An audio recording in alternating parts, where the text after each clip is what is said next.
Ladies and gentlemen, welcome back to BallSpit Analytics, where we spit ball knowledge. I'm Dylan, your co-host, and I'm here to give a preview of the Week 0 game between 22nd ranked Iowa State and the 17th ranked Kansas State. I can feel it. We got Week 0, we got football, meaningful football, a ranked game. I cannot even remember the last time we have a ranked Week 0 game, and we have a literal top 25 matchup. The 22nd Iowa State Cyclones versus the 17th ranked Kansas State Wildcats. And so we're gonna get into this game. I'm gonna analyze it. I'm gonna go through what I've looked into and the keys to the game, who I think is gonna win, and yeah, so let's go ahead and do the preview. So we're gonna go ahead and start with the quarterbacks. I wanna go ahead and start with Avery Johnson. He threw for 2,712 yards, 25 touchdowns, and 10 interceptions. Avery Johnson last year it was his first year starting, so obviously you expect a young quarterback to turn the ball over and have his struggles, but 10 interceptions and also throwing under 60% wasn't what Kansas State was looking for, especially when he showed flashes. He showed consistency and then inconsistencies. And so when you're starting quarterback, you don't want to have a guy that throws for 3 touchdowns or 300 yards and then the next game throws for 3 interceptions and 0 touchdowns. So that's the key for Avery Johnson in this game, is to show that he has improved as far as passing the ball. Rushing the ball, I don't think anyone has any worries about that. He rushed for 605 yards and 7 touchdowns. I don't think the rushing attack is going to be an issue for Avery Johnson this year. I honestly think that that's going to be a key part of this game, is him rushing with his legs. But to get into Rocco Becht, he threw for 3,505 yards last year, 25 touchdowns, 9 interceptions, and he threw about 1% better than Avery Johnson, but he also threw for almost 1,000 yards more. So comparing the two, Avery Johnson turned the ball over, well, 1 interception more, but Rocco Becht threw for 1,000 more. So I would say they're about equal, except I think Avery Johnson gives you more of a versatile approach, especially being able to rush the football.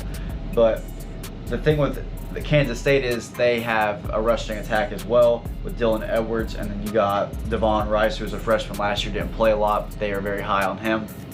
So bringing that to the table to go with Avery Johnson's rushing attack can be something that I would look for in this game, especially because Iowa State ranked 105th in their rushing defense last year. They let 5.49 a carry off the rush. And when you have a guy like Avery Johnson who averaged over that every time he tried to carry the football, that's going to be pretty much a recipe for a win for Kansas State. Another key for Kansas State is they're bringing back almost half of their O-line. You're bringing your center and everything on the right side back, which is huge for them, especially when you're trying to have pass protection and rush protection. Bringing back your O-line is pretty much key for any team.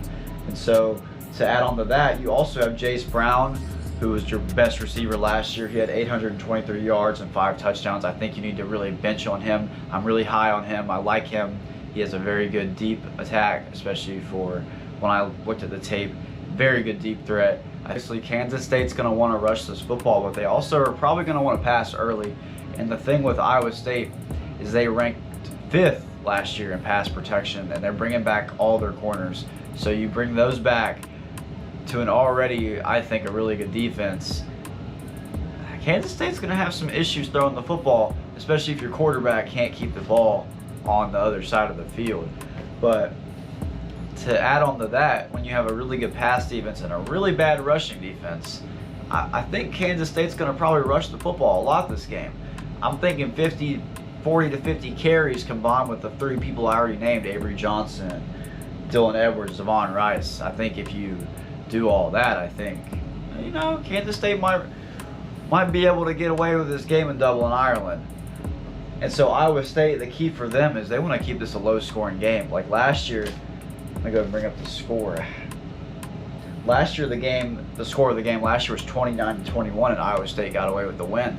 And that's strictly because Iowa State's defense was hammering down, and they didn't allow them to score a lot, even though Avery Johnson didn't turn over the football.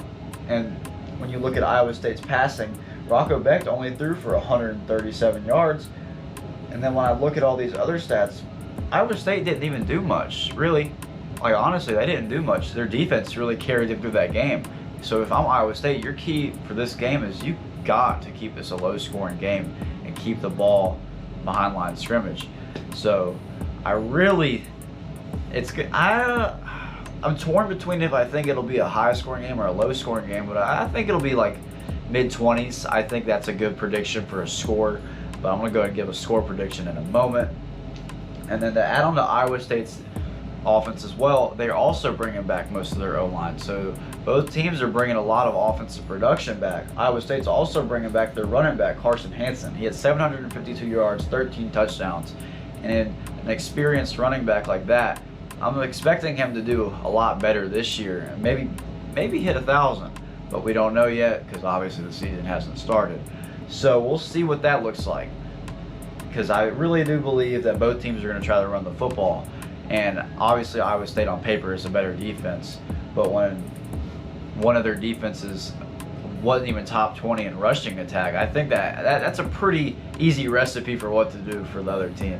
But those are the things that I wanted to point out. If y'all have anything y'all want to point out in the comments below, please make sure to add that. And I'm going to go ahead and give a score prediction and why. And so I'm leaning more towards Kansas State in this game, strictly off of the rushing attack I believe will happen in this game. I don't like Iowa State's rushing defense, so the rushing attack will really put a stamp on this game. I got Kansas State 30, and then I got Iowa State with 20. 30-20 is a score prediction I'm going to give. I just don't trust Iowa State's defense, especially when I think Kansas State's going to have like a 3-2 punch with their running game. Avery Johnson is going to have at least 15 carries combined with at least 30 or 40 from the actual running backs. And so I think that rushing attack is going to put a stamp on this game and then eventually lead to the passing, because it's going to wear the defense out when they run the ball up and down the field. So I got Kansas State going out of Dublin, Ireland with a win. If y'all got anything to go against what I say, y'all got a prediction that's not the same as mine, put in the comments down below. I can see both ways, but I just had to lean to Kansas State in this game. So put your predictions in the comment down below. And always, to know ball, you got to learn ball.